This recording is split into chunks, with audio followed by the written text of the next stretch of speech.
हिँड्दा बाहुनले गिज्जाए। दुले नानी त यति चाँडै हिँड्ने रहेछन्, यस्तो थाहा पाएको भए त अस्ति हामी बोक्ने नै थिएनौँ नि। म कसैसँग बोलिनँ। दुलासँग बोल्यौ? बोलिनँ। किन नबोली कि त नि? किन बोली त नि तीसँग? ती तिम्रा दुला हुन् क्या, उनीसँग अब तिम्रो पुरै जिन्दगी बित्छ। म त बाआमासँग बस्ने हो, ती त पराई मुन्छे हुन्। अहिले तिमी सानी छौ, ठुलो बसी सबै थाहा पाउँछौ। तिमीले त उनलाई देउता मान्नुपर्छ। हेर त ती कहाँ आइपुगे? पछाडि फर्केर हेरे, थकाइ लागेर होला। ती एउटा ठुलो ढुङ्गामा बसिरहेका छन्। पहिलोपटक अगाडिबाट अनुहार देखे, त्यो पनि अलि परैबाट। कलिलो दुबो चाहिँ भर्खर बर्र उम्रिएका जुङ्गा पनि देखेनन् तिनका ओठमाथि।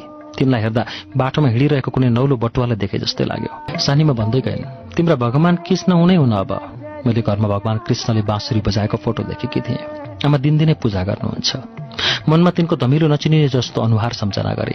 तिनको शिरमा पनि कृष्णको जस्तै ताज देखे र दुई खुट्टा खप्ट्याएर बाँसुरी बजाउँदै गरेको कल्पना गरे।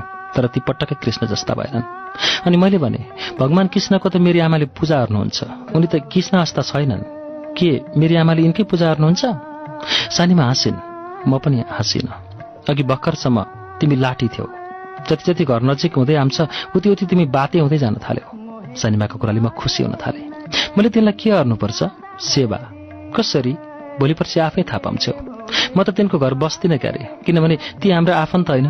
त्यो कुरा नै तिमीले भोलि पर्सि मात्रै बुझ्छौ। तपाईँले यी सबै कुरा बुझ्नु भएको छ? तिमीलाई त एकदम धेरै बात मार्न आउँछ है। मेरी आमा पनि मलाई बेला बेला यसै भन्नुहुन्छ। सानीमाले पनि यसै भनिन्।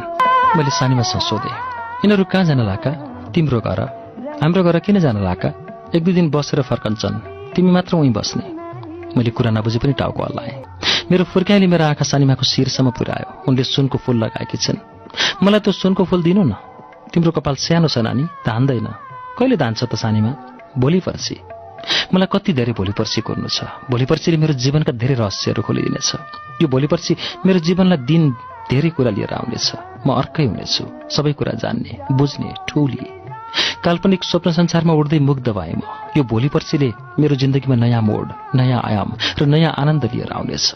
दुलाको घर भइन्जेल र त्यहाँबाट अलिकति बाटो हिँड्दासम्म पनि सोचेकी थिएँ, घर पुग्ने बित्तिकै म बाआमासँग खुब रिसाउँछु र रुन्छु। मलाई किन पराई घर पठाउनु भएको? मलाई किन डाँट्नु भएको? तर सानीमासँग कुरा गर्दै घर फर्किँदा रिस आफै मर्दै गयो। केही कुरा सानीमाबाट बुझे जस्तो पनि लाग्यो। अझ साँझतिर जब तल चौतारोबाट घर देखेँ, आँगनबाट बाटो हेरिरहनु भएका बाआमा देखेँ, मेरो गुनासो, घुर्की, रिस र रुवाई आफै पग्लिएर सबै पानी भयो। आँखा बग्न थाले।